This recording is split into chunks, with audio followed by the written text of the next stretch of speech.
What's going on, YouTube? Welcome to Fresh Review.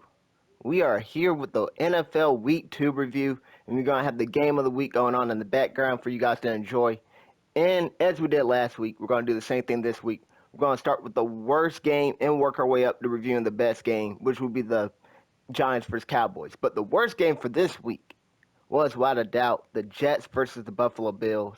I thought this was a really bad game. So Josh Allen broke his nose early in the game, and he exited the game for a little bit. We didn't know what exactly happened, but after broken nose, he got it popped back in place. He returned to the game, but they didn't even need him. James Cook ran all over these boys. James Cook had himself a field day. He was going to be the cover athlete until stuff happened on later on in the day. But James Cook had a great game. Justin Fields, he left the game due to a concussion. His status for next week is uncertain. But when he left the game, he didn't do anything when he was playing. The game was already well within being over. Like, there's nothing memorable really about this game except the James Cook show, you'll call it, right? And like I said, the Jets did nothing in the passing game. Week 1 might have been a fluke when they had passing all over the Steelers defense, or maybe the Steelers defense really isn't like that, how they were in years past. We'll have to see. It's only week 2, so don't make any long-term judgment calls or anything like that. But Jets find themselves 0-2. Bills find themselves 2-0. It's 2025. It's been the same thing for the past 5 years now. Jets start off 0-2, Bills start off 2-0. Rinse and repeat. Now, overall, I thought this was a really bad game. I'm giving it a 24 out of 100. Now we're going on to our next game, which I thought wasn't bad, but was well below average, and that's the Atlanta Falcons take on the Minnesota Vikings.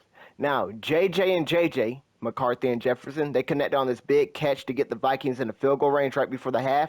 That connection would be put on hold for the short future because J.J. McCarthy would be out probably for 2 to 4 weeks with an ankle sprain.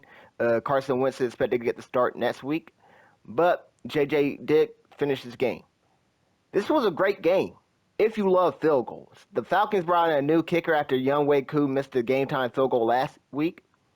Parker Romo went 5 for 5 for the team. So the new kicker, the replacement kicker, goes 5 for 5 this week. Great job for his debut with the team. Neither team could score a touchdown all game until the Falcons scored the first touchdown late in the fourth quarter when the game was kind of already over anyways. Tyler Algier got that touchdown. But this game really was the Bijan Robinson show. Or excuse me, Bijan Robinson, to say it properly. This man was sensational. His insane agility and innate ability to make defenders miss was on full display. He ran all over the Vikings defense. Other than that, though, wasn't much to this game. It's tough to pass against the Vikings because their defense is so complex and stuff like that. So the Falcons said, we're just going to run on you until you can stop it, and the Vikings were not really able to stop it. So, well below average game here, giving a 31 out of 100. Now going on to our next game. Another well below average game, and it was another primetime game. These primetime games were not delivering this week. This was the Washington Commanders take on the Green Bay Packers. So the Packers defense looks legit with the addition of Micah Parsons. The Packers still don't have a number one wideout, and they lose Jaden Reed to a broken collarbone. Reed caught a deep TD bomb on the play that he broke his collarbone, but got called back due to a penalty, which is the worst thing imaginable. At least have that noble sacrifice. Yeah, you gave up your collarbone, but you got 7 on the board for your team. No, you don't have that. Very unfortunate. So he's going to be out for the next month to 2 months, probably 4 to 8 weeks, depending on how severe the injury is. Usually it's about 6 weeks you miss for the broken collarbone. I actually had that in real life.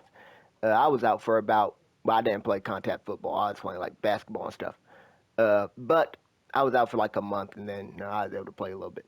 But nevertheless, Love, he had Golden, who could be the number one wideout. That's who they want to be the number one wideout. Matthew Golden, the guy they took in the first round. Love had him twice for deep plays. One was on 4th down. He underthrew him. It would have been a touchdown. He put more air on it. And then another one was a deep bomb down the middle of the field. If he hits him perfectly, Golden could catch it in stride and run to the end zone, but you just, hit him where Golden could complete the catch and all that. It's a big 40, 50-yard play. He overthrew Golden. So one time he underthrew him, next time he overthrew him. Maybe that's a chemistry issue. Maybe that's Jordan Love not being as great as, Jalen Hurts when it comes to throwing the deep ball. But that's a different story. Christian Watson, no Jaden Reed. They're going to need Golden and Love to connect on those passes in the future. But their best pass catcher was Tucker Kraft. And Tucker Kraft's a great tight end. It's kind of underrated. He has great hands. He can run routes. And he's really good with the ball in his hands after the catch. He showed that when he had a 50-plus yard catch and run. And then the Commanders go to their side. Ertz and Debo, they both get a touchdown, just like how they did in week 1. Daniels and McLaurin still aren't clicking on all cylinders like they were last year. So, again, we go back to Terry McLaurin holding out and maybe losing that chemistry you had with your quarterback from last year. We'll have to see. But the Commanders, they lose Austin Eckler to a torn Achilles. You hate to see that for Austin Eckler. JCM only gets 4 touches this game, but that number probably will increase. So we'll see what Bill can do with a bigger role in the future, but you hate to see Austin Eckler go down. Overall, though, I thought this was a well below average game, 33 out of 100. Wasn't very entertaining whatsoever. Now we're going to another primetime game. Below average was this one, and that was the Los Angeles Chargers taking on the Las Vegas Raiders.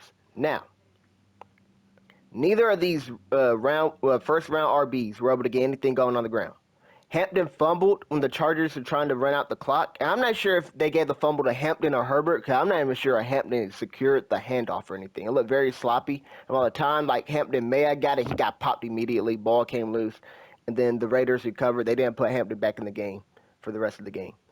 Now, Herbert and this passing offense looks great. So the running offense kind of looks disappointing, especially compared to last year. Everybody assumed that Hampton would be an upgrade from Dobbins, and Dobbins was really good for the Chargers last year. But, all right, Hampton, he should be an upgrade because Dobbins came off a bad knee injury and stuff, But no, running game isn't looking great. The passing game is looking fantastic. With the addition of Keenan Allen, Quentin Johnston seems to be taking that next step.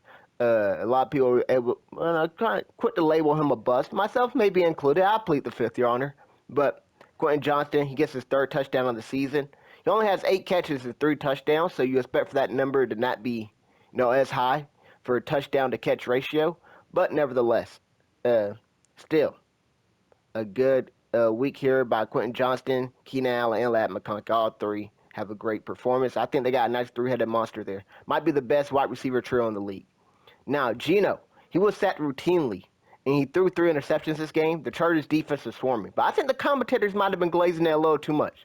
The Chargers do lose Khalil Mack to an arm injury. Hopefully it's not season-ending. And the Chargers do advance to 2-0, and they have sole possession at the top of their division. And they have a tiebreaker over the Raiders and Chiefs. They play the Broncos next week. A 3-0 start to the season with wins over each divisional rival would do great for them to win the division. Right, their odds for that will increase significantly, but that will be a tough game. That will be a tough game. I look forward to the Broncos versus Chargers. Now, I thought that was a below average game, 41 out of 100. Now we're going on to another below average game, same score. So let me know what you guys thought was better between that divisional matchup and this divisional matchup here, the Browns versus the Ravens.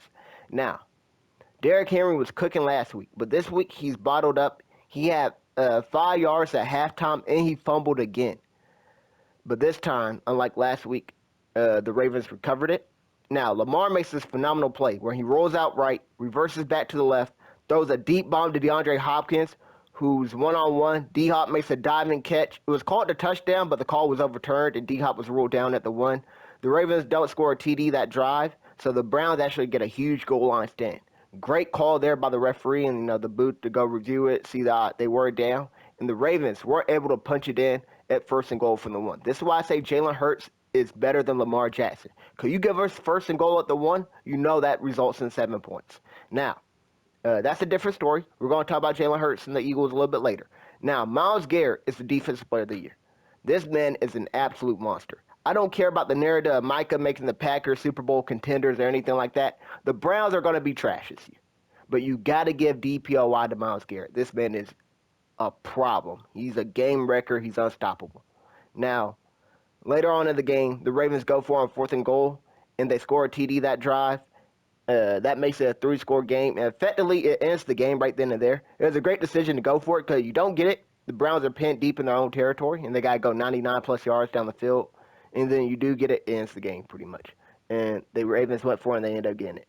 Now, Marlon Humphrey drops this easy interception on 4th down that he shouldn't have tried to catch, right? That's like a statistical thing, right? And analytically speaking, on 4th down, unless you can pick it and make a good return, it's usually best to swat the ball, right? Because, you get the ball at where the marker was, right? Well, he tried to pick it, goes through his hands, and Cedric Tillman, right place, right time, he catches the ball off the deflection. And the same thing happened last week to the Ravens. on fourth down. With Keon Coleman doing it, it happens again this week. So some people just never learn. John Harbaugh should be teaching his players to swat the ball in these fourth down scenarios. But that's a different story. Now, um, the Ravens flooded the Browns in the fourth quarter. Lamar finished the game with 4 TD passes. Roquan Smith got a scoop and score TD. The game was long over, and the Ravens still run out the score. So I think that is kind of entertaining, but it doesn't really make for a good game. So, of course, you can't, even though, there's a lot of high-scoring plays and stuff like that, highlights, it still wasn't a good game. No really intense action back and forth, anything like that. So I'm getting a 41 out of 100. The Chargers-Raiders game was a little bit closer, but not as entertaining play-wise, where this one, more plays, but wasn't really ever close. Now we're going on to our next game. And that was the same story as the last game. Divisional matchup that wasn't close. The Bears versus the Detroit Lions. I'm giving this one a 42 out of 100 because it's a little bit more entertaining. Because the Bears were a little bit more competent than the Browns were. Well, it's the same thing. The Bears got shellacked this game by the Detroit Lions. Now, Rome Odunze is the unquestioned number one wideout for this team now. Before the season, people like it could be DJ Moore. It could be I didn't think many people thought it'd be Luther Burden, but you didn't know how this pie was going to get divided up between Rome Odunze, DJ Moore, Luther Burden, and then the tight ends as well and all that. It's Rome Odunze, bar none. Now, the Bears went for it on fourth down in their own territory, and they didn't get it. They tried the quarterback sneak. I didn't see this to confirm it, but my homeboy, who is a Bear fan, I know that's super embarrassing. Please say a prayer for this man. But he said they did back-to-back quarterback sneaks and failed them both. That is awful play calling. You're not Philadelphia, baby. But you can't go for it on your own territory. I think Ben Johnson needs to learn this. Like, there's a time to be aggressive and a time not to be aggressive. Early on in the game, just punt the ball there.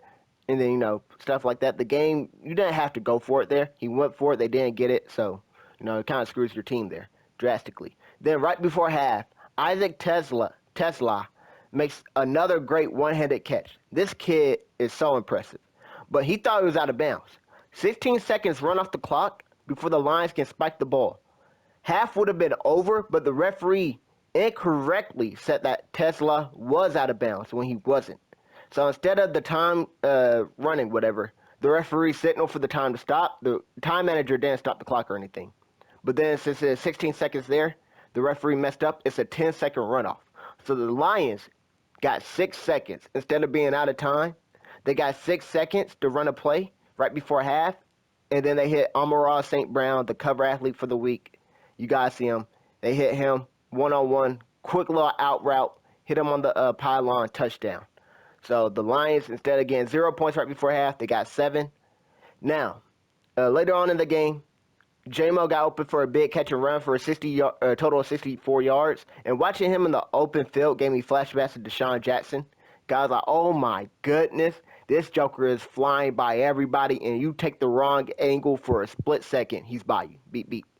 It's very entertaining to watch him on that catch and run. And then St. Brown and Goff continued to give it to Ben Johnson. Had to let him show, yeah, you should have stayed in Detroit. Because they had 2 touchdowns in the fourth quarter when the game was already over. I'm like, stop it, they're already dead. Oh, my goodness. Caleb looks okay yet again, but he's not looking like, he is this generational prospect people are touting him as. He's not looking anything like that. He's looking more like Trevor Lawrence than he is Andrew Luck, to say the least. But overall, I'm giving this game a 42 out of 100, below average as well. And now we're going on to our next game, which I thought was perfectly mid, a perfectly average game, which was the Rams take on the Tennessee Titans. Now, the Rams go for it on fourth and 1, right from the 45-yard line. And I thought Puka was going to get tackled at the line of scrimmage. It's a wide receiver jet sweep they did. But Puka finds a crease, bursts through the line of scrimmage, and instead of just getting the first down, he ends up scoring a touchdown on this play. So I was like, wow, what a plot twist that was. Now, Cam Ward, on another play, he extends the play with his legs, and then throws across his body and finds Alec Ailmanor, rookie wide receiver from Stanford. He finds them in the back of the end zone for a touchdown. Spectacular play here by Cam Ward. And now Adams and Stafford. Adams, the new acquisition to the Rams. Adams seems like the primary option in the red zone. He gets so many end zone targets from Stafford this game. Ward is going to be solid, but it's a tough stretch of opponents for him to start his career. You got the Broncos, who got a great defense. You got the Rams, who are just a great team offensively and defensively. So next week they got the Colts, and before the season starts, you be like, oh, that's the game. The Titans could be in. They could beat the Colts perhaps. Maybe not, maybe not. But it's a tough stretch of games for Cam Ward. But I do think Cam Ward is looking solid. Right, I definitely see some good potential here to start his career, and I think he will only continue to get better.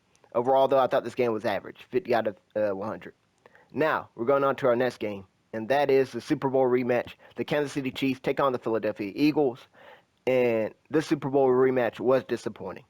Mahomes throws a pick off the hands of Kelsey, and the pass was caught. The Chiefs would have been ahead, but it's not caught. It ends up going into Makuba's hands. So our rookie safety gets his first interception of his career, and he makes a good return.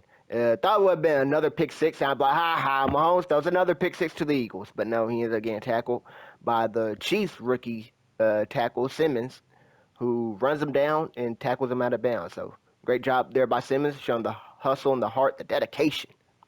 Now, Devontae Smith hurt himself earlier in the game. It came down hard on his back trying to make a catch on the left sideline. Now, he came up big in the clutch trying to make a catch on the right sideline when he didn't make the catch. That led to Jalen Hurts' tush push that clinched the victory for the most part.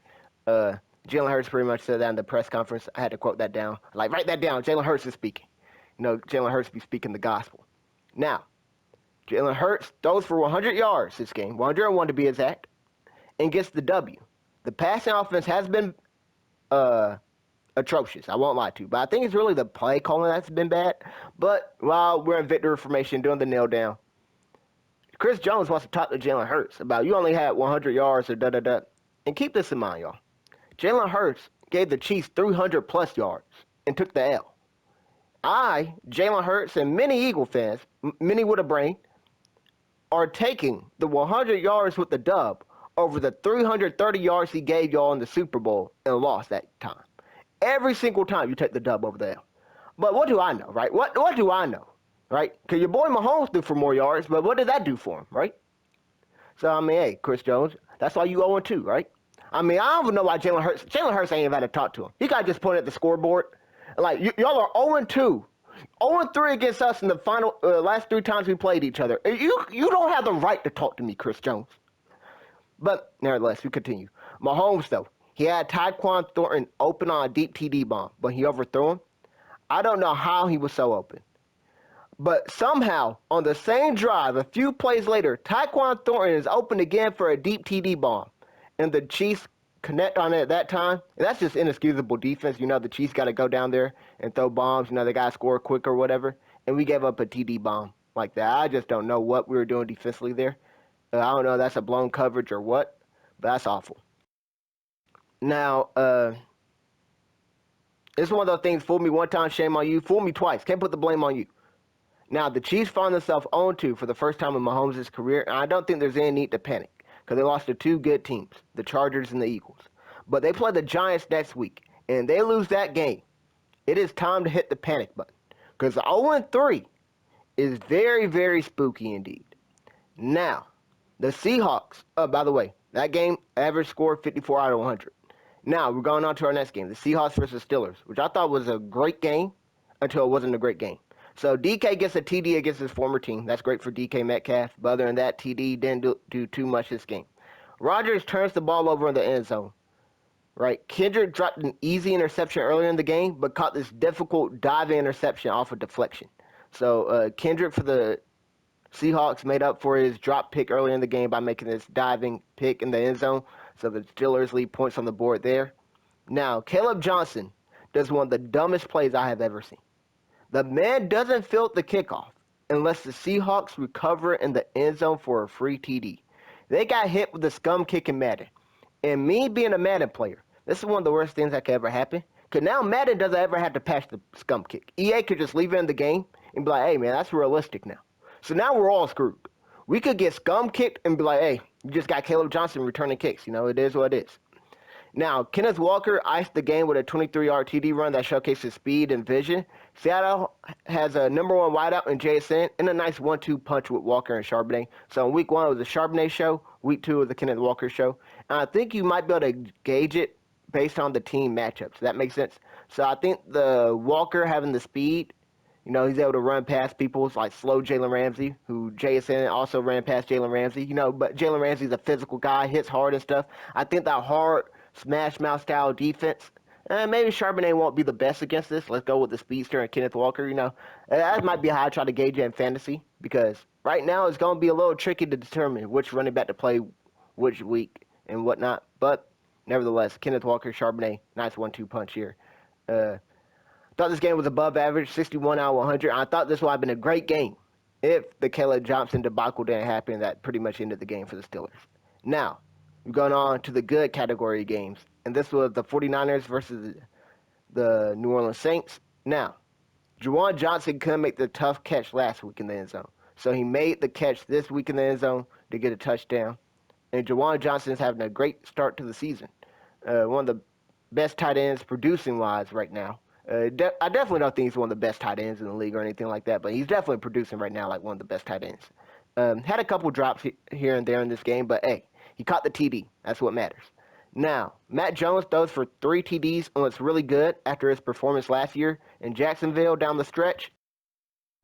And this week, and for the next few weeks until Purdy comes back, and he keeps playing well. He could earn himself a starting job for a team next year, right? Now, the Niners, they win because of another defensive stop. Bryce Huff gets an instant strip sack to seal the deal.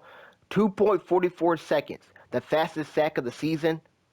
He got right off the line, got behind the left tackle, and then, you know, he's able to strip sack Spencer Rattler. Now, the Saints, they were in another close game, came down to the final drive, and they aren't that bad of a team. I thought they were going to be one of the worst teams in the league. They look competent here. Unfortunately, Spencer Rattler missed Chris Olave in the end zone on an easy catch. But Spencer Rattler has been playing well, though. You know, there's been, you know, mistakes here and there. But Kellen Moore, I wish he was still in Philadelphia.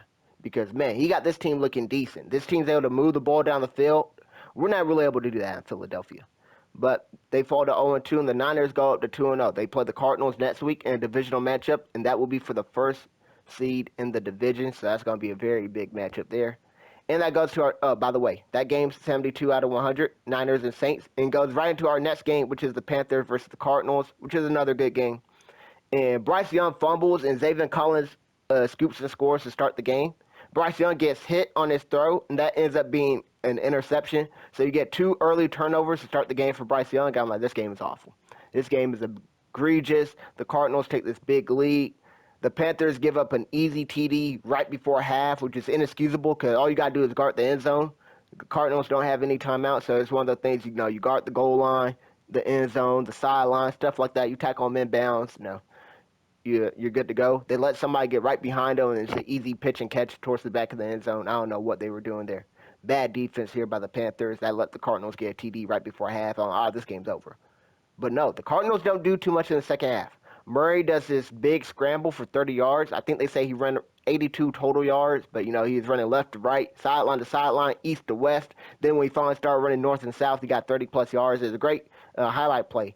But on that same drive, while they're in field goal range, he throws an inexcusable pick. Instead of trying to throw the ball away, he's trying to force something. He's like hit as he threw, and it ends up being a pick. That left points on the board, and that kept the Panthers in the game. The Panthers pick up a 4th and 16 and score a TD to make it a 1-score game. They then recover the onside kick. On 4th down, the Cardinals sack Bryce Young, but a defensive holding call continues the Panthers' hope for the comeback. They sack Bryce Young again later on in the game on 4th down to secure the victory. So I thought this was a good game, 74 out of 100. And it's kind of crazy because I'm like, this game's awful. And then the game started getting better and better, and the plot twist, and you're like, yo, can they really win this? This would be an epic collapse because the score was like 9-27 with 5 minutes left. And you're like, okay, the game's over.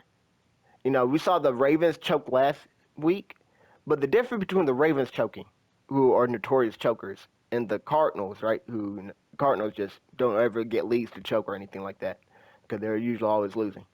You choke to the Bills, it's acceptable. You let Bryce Young go Tom Brady on you and complete a 3-score comeback in 5 minutes, I don't know what to tell you, Arizona. But nevertheless, they won the game. And I thought it was a good game, like I said, 74 out of 100. Now we're going on to our next game. And that's the Tampa Bay Buccaneers take on the Houston Texans. I thought the game started off really good and ended really good, but I thought the second and third quarter weren't very entertaining or anything. But Nico and Stroud connect on a beautiful TD pass on the sideline. Nico showcased his toe drag swag. Now, Buka, he got his third TD of the season. The rookie continues to impress. Uh, in the fourth quarter, though, that's when it really picked up. The Texans go for it on fourth and goal from the 1, but they aren't able to get it. They had 3 downs to get 1 yard. Go a second and goal from the 1, they didn't get it. Third and goal from the 1, didn't get it. And then fourth and goal from the 1, didn't get it. Stroud overthrew Nico twice on those plays. Now, later that quarter, though, Baker fumbles and Rachaad White recovers it. But White got banged up on the play when he went to recover it. The Texans had a couple of big plays in the fourth quarter, especially on special teams. They blocked a punt, they had a 50-yard field goal, and they had an electric punt return that set up the go-ahead touchdown score. And that go-ahead touchdown score was Nick Chubb. He had a hole for a 25-yard go-ahead TD run. The Texans weren't able to get the 2-point conversion, which wasn't even surprising because they had 3 chances to get 1 yard earlier in the game and failed to do so. So I'm like, all right, you're definitely not doing anything now. But the game continues, of course. Now, Baker, the Bucs need to go down and get a touchdown. Baker finds Ibuka, but he drops the pass on third down. So the Bucs get a 4th and 10. With the game on the line, Baker says, all right, can't count on anybody but myself. I'm going to do it myself. He uses his legs to get the conversion. They continue marching down the field. Baker hits Bucky Irving, who had a really good game, especially catching the ball. Bucky Irving on some checkdowns that was able to get them down to the red zone. And now Rachaad White comes back in the game with 9 seconds left. And he gets the game-winning TD run with 6 seconds remaining. The Buccaneers win it on a walk-off game winner. Thought it was a really good game. I'm giving it 79 out of 100. Like I said, I didn't think it was good until, well, I thought the first quarter was good. Fourth quarter was good. I thought the second and third quarter were just a low spot, without a doubt. But now we're going on to the amazing games. And that is the Jacksonville Jaguars versus the Cincinnati Bengals. Unfortunately, though, we got to start with the Joe Burrow injury. He gets injured this game. He suffered his turf toe. He did not return.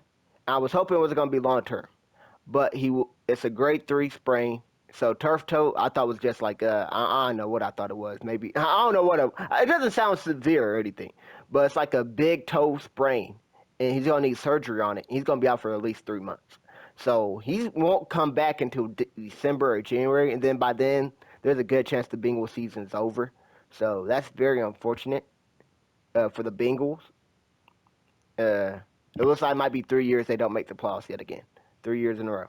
But now, Mitchell Tinsley makes a fantastic one-handed TD catch. I thought the referees called PI, but no. This TD catch by Mitchell Tinsley was so sexy. A fan threw a dildo on the field. The 2025 tradition is, back in the day, in the 1800s, 1700s, I don't know when, they used to throw roses at the performers' feet. They're throwing dildos in 2025. I don't know what they're doing in 2025, but I don't want to know what 2026 has in store for us. Now, Delmy Brown drops a TD pass, so the Jags have to settle for 3. The Jags go for it on 4th down. For some reason, I thought they should have kicked 3 and then forced the Bengals to go down the length of the field to get the TD.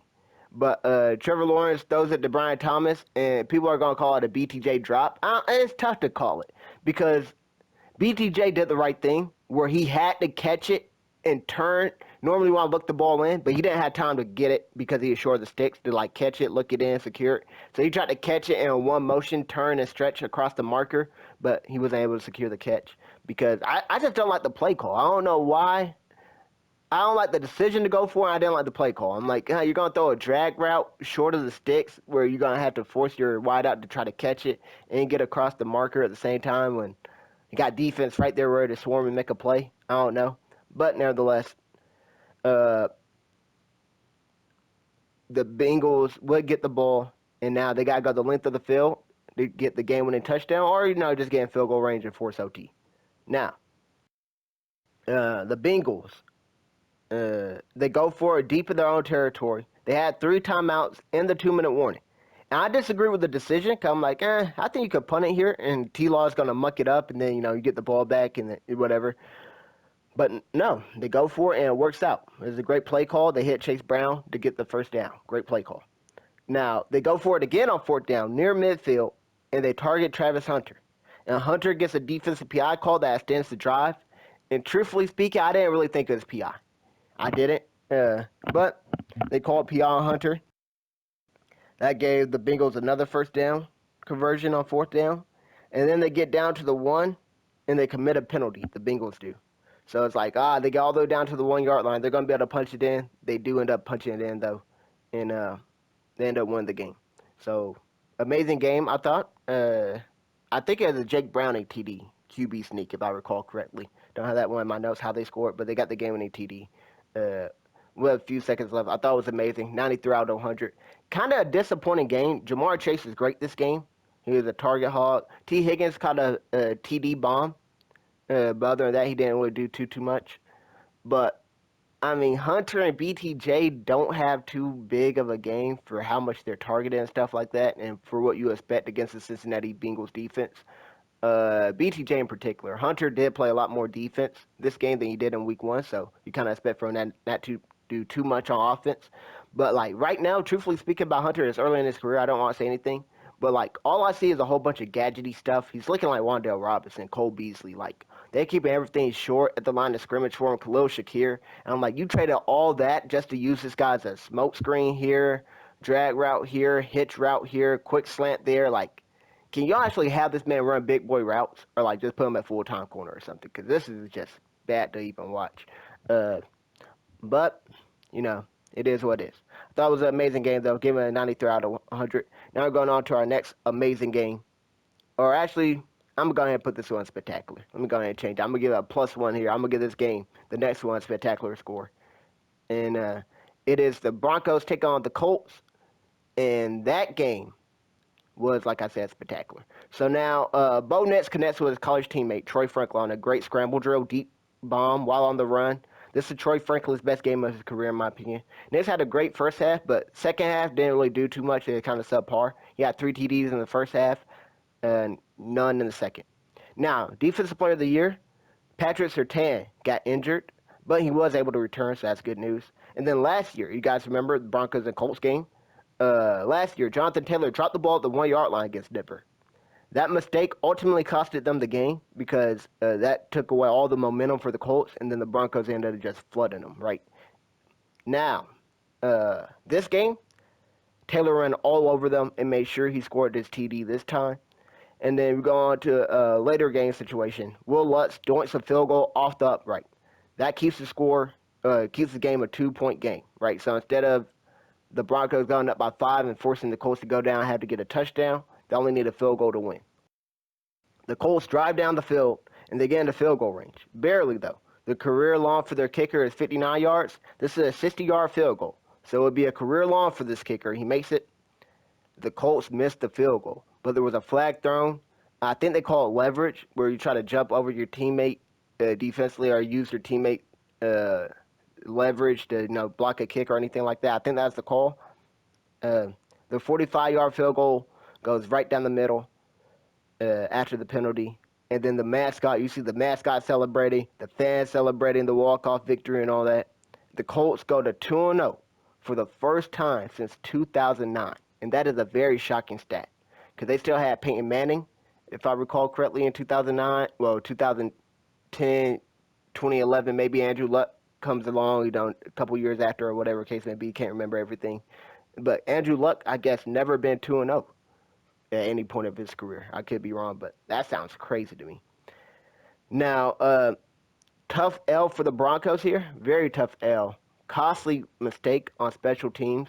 So, you look at the special teams of the missed field goal, that hurts. But then the penalty, when it's a 60-yard field goal, my whole thing is you don't have to try to block that, right? Like, just make it, right? It's one of those you live with it, whatever, you make it. You never made a 60-yarder before. Now, Brandon Aubrey's kicking a 60-yard field goal. I'm like, okay, you might have to try to block it. You sound trying to say Cam Little, who just made a 70-yarder before, you might have to try to block it. But I'm like, this guy hasn't shown that he can make a 60-yarder yet. He's just going to have to beat me. Don't commit a penalty. Don't jump off sides. Don't do anything like that to let him get a second chance.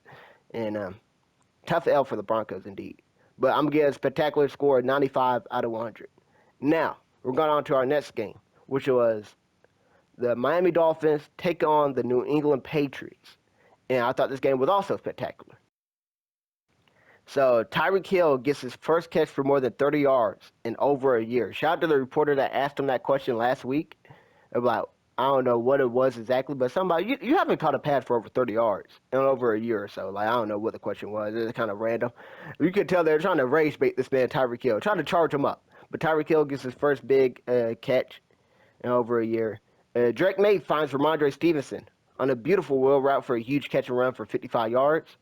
Malik Washington has this unbelievable 74-yard punt return TD in the fourth quarter that gives the Dolphins the lead. He started on the right side, made a couple defenders miss, then ran all the way across the field to the left sideline to go get the score. Now, Antonio Gibson said, anything you can do, I can do better. He takes the ensuing kickoff to the house on the very next play. So you get back-to-back special team TDs. Oh, my goodness. It's one of my favorite things to ever see. Now, Tua, right after the Gibson touchdown, Tua and the Dolphins are trying to march down the field. Tua misses a wide-open Tyreek Hill. Later that drive, he hits a Patriots defender right in the hands for the game-losing interception. Now, Achane does a great catch and run for the go-ahead touchdown, but he stepped out of bounds at the 26-yard line. So I think that's what led to the interception, right? So if the Achane score would have happened, the score would have been even higher for this game. Because I'd be like, yo, this game would have been the same. But Achane unfortunately stepped out of bounds. And then Milton Williams, the former Eagle, the Super Bowl champion, he sealed the game with a game-clinching sack on fourth down. So, oh, my bad. There are two Miami Dolphins turnovers. So the pick and then the sack. So that's how the game ended. So good job here by both teams. Seemed like a must-win game for both teams, and they got the memo. Overall, though, I'm going to give it a spectacular score, 97 out of 100. I have it as the same of the two games last week, the Steelers and Jets, and the Falcons and Bucks, just on par with those. Very amazing games, spectacular indeed. Now we're going on to the game of the week, the one you guys see in the background here. And that is the New York Giants take on the Dallas Cowboys. Now, Wilson and Neighbors connection wasn't really that great week one. You know, you already got the New York media, oh, there's a time for a quarterback change. Well, Wilson and Neighbors connect on an incredible TD catch early on in this game. Now, there was 4 penalties on one play in this game. And the refs actually might have missed a penalty too. They were 3 on the Giants, and 1 was on CD Lamb. The penalties offset. The Cowboys scored the next play, but Lamb getting a taunting call was so foolish, especially after this guy had so many drops last week. I'm like, Lamb, there's no way you're going to point at somebody when you know how they're going at taunting this year, right? Because there's a taunting call in the Eagles game with Nolan Smith got a tackle for a loss, and you saw the taunting call happen.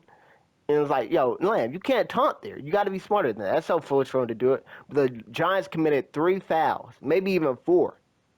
And then the penalties offset because of one of CD Lamb's penalties. But nevertheless, Javonte breaks this run, lose right at the middle for a 30-yard TD run. That got the Cowboys the lead. On fourth down, the Giants decide to go for it. And Russ finds Wan'Dale Robinson on a deep bomb for the go-ahead score. I think this is a great call. And I think this is something Jacksonville needs to do. Because, I mean, you got Wan'Dale Robinson at home, like, you know, your parents used to say and stuff like that. Travis Hunter is Wan'Dale Robinson at home. Send the man on a streak right down the middle. Nobody will expect it. Everybody think he's just going to turn around after 5 yards. It seems like this man social distances from 10-yard-plus routes. He can't go anywhere near. But the Cowboys got caught slipping. They didn't expect for Wan'Dale to just run right by him. And Russ finds him for a deep bomb. Now, the Cowboys will score and take the lead yet again. Russ would find Neighbors deep for the game-winning 50-yard TD bomb. I say game-winning because it should have won them the game. But the Giants, inexplicable, they play soft coverage that allows the Cowboys to get in field goal range. I don't know how everybody knows about the Chiefs versus Bills 13-second game, where the Bills let the Chiefs get into field goal range at 13 seconds. The Dallas Cowboys have Brandon Aubrey at kicker, probably the best kicker in the league. He can make it from 65. Why are we not actually playing defense and trying to prevent them from getting to midfield? We're just going to let them get wide open in the middle of the field, get to midfield, and then be able to get a game-winning field goal. I just don't understand it. But They play soft coverage. Cowboys make them pay. Aubrey hits a 60-plus yard field goal. It might have just been 60 yards. I don't know how exactly it was, but it's a deep field goal to force overtime. And in overtime, Russ throws a pick. Dak uses his legs to get the Cowboys in field goal range, and Aubrey hits the game-winning field goal as time expires. Now, there are 5 lead changes in the fourth quarter alone, 41 points scored in that quarter as well. There are 6 lead changes in the fourth quarter and overtime. That is tied for the most in NFL history. The only other game was the Vikings versus Ravens game back in 2013. If you guys remember that game in 2013, I want to say there are back-to-back kickoff return TDs in that game as well. But that game, one of the craziest games I've ever seen when it comes down to the final few minutes of the game. It is touchdown to touchdown, very entertaining. I recommend you actually go back and watch that game, the highlights of that game. Vikings versus Ravens 2013, classic of a game. Legendary game, I say. Was this game legendary? No. I'm not giving it a legendary score. I'm giving it a spectacular 99 out of 100. Why? Because I think Bills-Ravens was better pre-hype, if that makes sense. I got the 10 categories to go over in the comment section down below. I mean, not in the comment section, in the description down below. It's just Cowboys-Giants isn't hitting like Bills-Ravens, right? That makes sense. Where it's like, this is a great game, but neither of these teams are Super Bowl contenders, right? So it's like, I just got to get y'all spectacular. I can't get y'all legendary scores or y'all ain't legendary teams, right? Bills and Ravens to me are legendary teams. I think we could go back and look at that game in week 1 like, that determined who had home field advantage throughout the playoffs or home field advantage in their matchup in the divisional round or conference championship, right? Cowboys-Giants, although divisional matchups, so the importance there and stuff, there's no playoff implications for this game, right? I mean, maybe the Cowboys, make the playoffs now because of it, but I mean, the Giants, the only thing that comes good for the Giants, I mean, they're going to start Jackson Dart sooner because they're going to get eliminated for playoff contention sooner. But other than that, a spectacular game, 99 out of 100. Let me know, am I being too hard on this game? Should I have been a legendary score, 100 out of 100? Is it better than the Bills-Ravens? Let me know in the comment section down below. Are they in the same tier? There's 100 or 1 tiers, right? I go from 0 to 100. I got it just a slight tier below, just a slight one. It's right there. You're splitting hairs and stuff, but I mean, 99 out of 100 is what I'm giving it. Maybe I want to be skeptical because I didn't want to give out back-to-back 100 legendary scores. But I mean, this game definitely, if you say it's a legendary score, I will not argue with you whatsoever. It's definitely that good. But that will conclude this video. So I hope you guys enjoyed this review. And I hope you guys look forward to our next review. We're doing this every Tuesday night. So, what is it? Week 3 will be next Tuesday night. Tomorrow, we're going out with SummerSlam. So we're going back to wrestling. So Wednesday, expect a wrestling video. Now, I've kind of been doing every other Wednesday. I want to get back to every Wednesday, but it's like, I don't know. It is tough to do, but expect a wrestling video, SummerSlam Part 2, coming up this Wednesday. And I hope to see you guys next week and tomorrow. So, as always, thanks for watching. Hope you guys enjoyed. I hope to see you guys on the next one. Peace out.